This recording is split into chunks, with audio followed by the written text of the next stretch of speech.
et bienvenue dans Agricois, le podcast qui répond à vos questions sur l'agriculture. Tu te poses des questions sur l'alimentation et l'agriculture? Eh ben moi aussi, je n'y connaissais rien il y a encore quelques années, et même si je suis citadine, je travaille depuis plusieurs années auprès des agriculteurs, et j'ai décidé de vous faire part de mes découvertes. Alors serre-toi un jus de fruits local ou un grand thé, et c'est parti pour la question du jour. Bonjour tout le monde et bienvenue dans ce nouvel épisode du podcast Agricois. Cette semaine, on va parler de la grippe aviaire.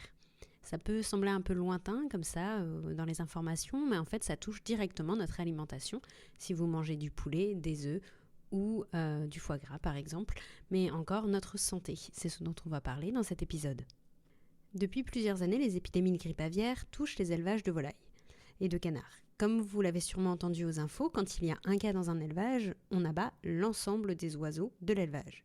Ce qui fait qu'entre 2021 et 2022, on est à peu près à 20 millions de volailles abattues en France en raison de la grippe aviaire, que ce soit des animaux atteints par la maladie ou faisant partie de l'élevage touché. Au niveau de l'Union européenne, on parle de 50 millions d'oiseaux. C'est énorme.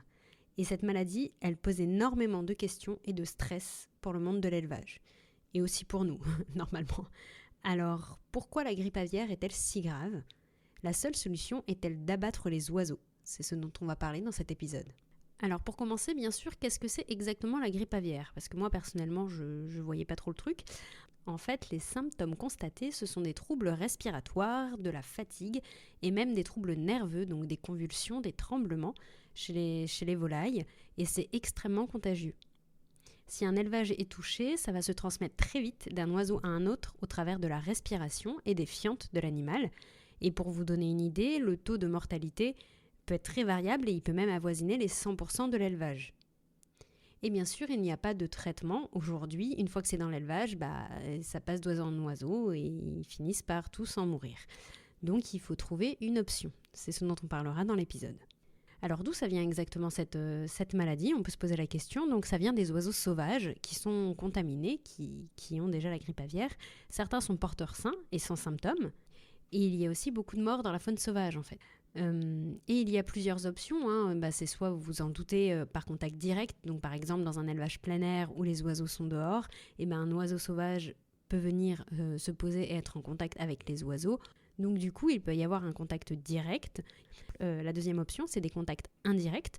Donc par exemple, si l'élevage est situé dans une zone où il y a un étang ou où il y a un rassemblement d'oiseaux sauvages, il peut y avoir des contacts avec les produits ou avec l'environnement, on va dire, de l'élevage et l'éleveur ou le vétérinaire ou les techniciens, les camions, enfin tout ce qui passe dans la zone peut passer dans la boue qui a été contaminée par les oiseaux et donc du coup rentrer dans l'élevage très facilement.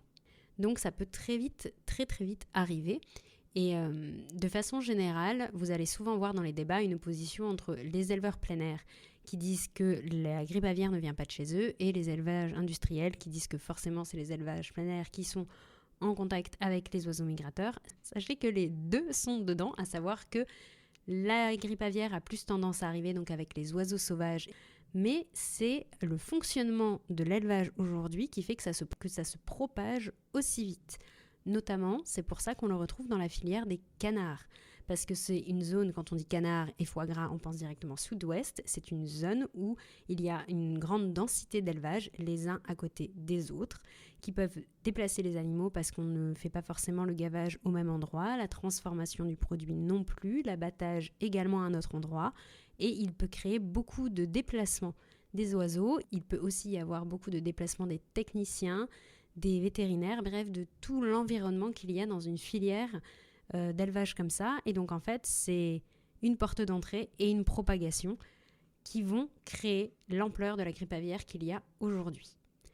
Donc l'objectif, c'est d'essayer de limiter au maximum cette propagation. Et donc comme vous voyez, le problème aujourd'hui, c'est que c'est une maladie grave et elle va très vite. Ça rappelle un peu le Covid, n'est-ce pas ? Donc en fait, si un cas est détecté, l'État a mis en place plusieurs choses pour essayer de ralentir l'épidémie. Donc la première des choses, vous l'avez entendu, c'est l'abattage des animaux à l'endroit où un cas a été détecté. Pourquoi ? L'objectif, comme je l'expliquais avant, ça va être de limiter la contagion.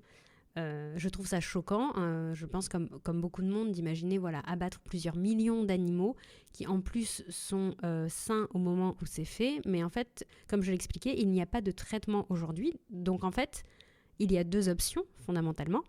C'est soit on les abat tout de suite pour limiter la contagion, soit, vu la vitesse de la contagion, on les laisse agoniser à petit feu en isolement en sachant que le taux de mortalité peut atteindre 100%. C'est-à-dire que soit ils meurent tout de suite, soit ils meurent plus tard concrètement, et tout ça en demandant à des éleveurs, aux vétérinaires, aux techniciens de continuer à se déplacer sur le lieu de l'élevage et donc de continuer la chaîne de transmission. Donc c'est pour ça que, comme le dit l'ANSES, la seule option, c'est l'abattage aujourd'hui. C'est pour ça qu'on passe par cette mesure-là. La deuxième option, vous en avez également entendu parler, ça va être l'enfermement des animaux. Comme je dis, puisque le problème c'est le contact direct, l'objectif est de l'éviter au maximum. Donc par exemple, les éleveurs qui sont en plein air, ils font rentrer leurs animaux dans des bâtiments durant la période de migration, qui est d'octobre à janvier normalement, pour éviter les contacts directs.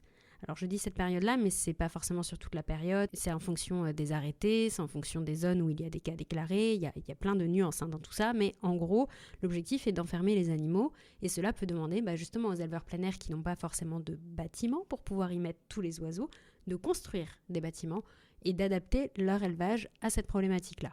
Or, petit point d'attention, nous consommateurs, normalement on demande l'élevage plein air. Donc l'élevage plein air est en train de rentrer leurs animaux pour lutter contre la grippe aviaire. Donc va falloir qu'on trouve une option parce que tout ça mène quand même à un beau paradoxe.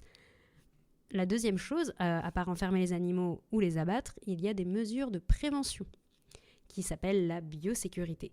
En gros, on demande aux éleveurs de changer leurs bottes, par exemple, quand ils rentrent dans l'élevage pour pas ramener, comme j'expliquais, le virus qui est présent dans l'environnement à l'extérieur dans l'élevage. Ils peuvent faire des vides sanitaires plus longs entre 2 groupes d'animaux qui rentrent dans le bâtiment. Ils doivent désinfecter le matériel utilisé, par exemple. En gros, gardez à l'idée qu'on cherche à rapprocher l'élevage d'un laboratoire, pour le dire de façon grossière. Et pareil, là encore, il y a des difficultés parce que forcément, c'est des normes de biosécurité qui sont difficiles à adapter à chaque élevage. Que ce soit un élevage avec beaucoup d'animaux qui est complètement cloisonné, que ce soit un petit élevage, que ce soit un élevage plein air, il y a énormément de choses à adapter et pour éviter au maximum l'erreur humaine en fait. Et la dernière chose que vous avez peut-être vu également, ça va être d'avoir des zones définies. Donc par exemple dans la zone de protection, les oiseaux ne se déplacent plus, il n'y a pas d'entrée ni de sortie. Il y a également la zone de surveillance mise en place pour limiter également dans cette zone les déplacements des oiseaux. Et il y a des tests de contagion, comme pour le Covid, des analyses avant d'être emmenés par exemple à l'abattage. Et l'objectif est de déterminer si les oiseaux sont positifs ou pas, bien sûr. Mais ce n'est pas si simple. Comme pour le Covid, il y a un temps de latence. C'est-à-dire qu'entre le moment où l'oiseau est contagieux et le moment où le test est positif, il peut s'écouler entre 5 à 10 jours.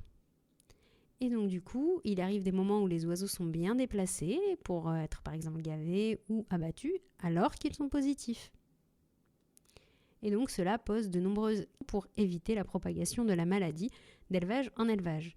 Donc c'est vraiment un travail au long cours qui demande beaucoup d'adaptation aux éleveurs. Mais bon, vous doutez bien que ça serait chouette qu'on ne se satisfasse pas de juste abattre des millions d'animaux et de voir disparaître les élevages plein air, qui vendent d'ailleurs encore en plein air, parce que le reste de l'année, ils sont en plein air. Donc il y en a qui disent « Ah, mais en fait, ils nous vendent des œufs de plein air en sachant que c'est des œufs enfermés ». Oui, mais 3 à 4 mois de l'année, et ils font aussi comme ils peuvent, vous savez, c'est pas qu'ils veulent mentir sur la marchandise, c'est qu'ils font ce qu'ils peuvent. Donc ça serait chouette justement qu'on trouve d'autres options si c'était possible.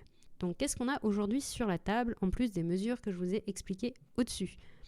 Il y a un vaccin dont on parle, il y a une expérimentation qui est menée là en 2023. L'objectif, c'est pas juste d'éviter les symptômes aux animaux, c'est également d'éviter la propagation, parce que comme vous l'avez compris, au-delà de la gravité de la maladie, il y a aussi sa propagation qui est très problématique. Mais aujourd'hui, un pays qui n'est pas indemne de grippe aviaire ne peut plus exporter.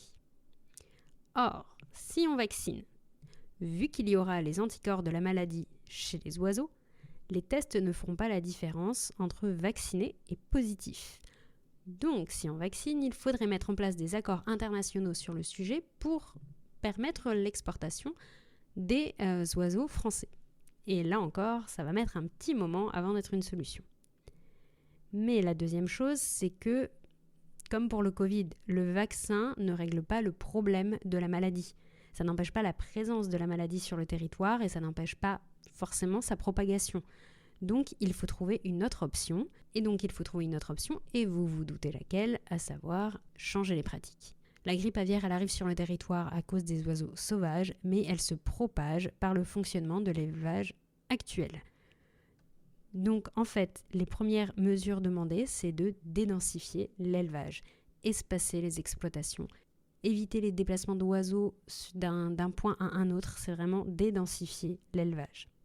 Il faut savoir que ça a déjà commencé, les éleveurs le savent qu'ils devront passer par là, donc il y a un travail, mais modifier le fonctionnement d'une filière telle que la filière foie gras en France, c'est un vrai travail au long cours et ça va demander du temps, mais c'est l'une des pistes recommandées par l'ANSES aujourd'hui pour essayer de limiter le nombre de cas de grippe aviaire.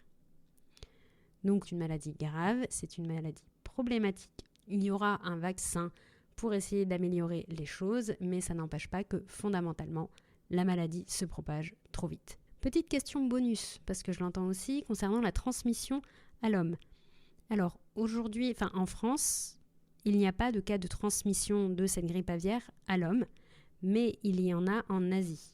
Aujourd'hui, même s'il y a ces cas de transmission, ça reste des cas qui sont de la volaille à l'homme et pas de transmission, d'après ce que j'ai vu, d'homme à homme.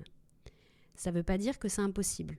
On en est à cet état-là, dans le contexte actuel, d'essayer d'éviter au maximum que la grippe aviaire mute pour qu'il y ait cette transmission d'homme à homme. Mais vous savez aussi bien que moi que la grippe mute très vite, que c'est un virus qui est particulièrement actif, et donc du coup, ça va être vraiment d'éviter cette transmission-là à l'avenir.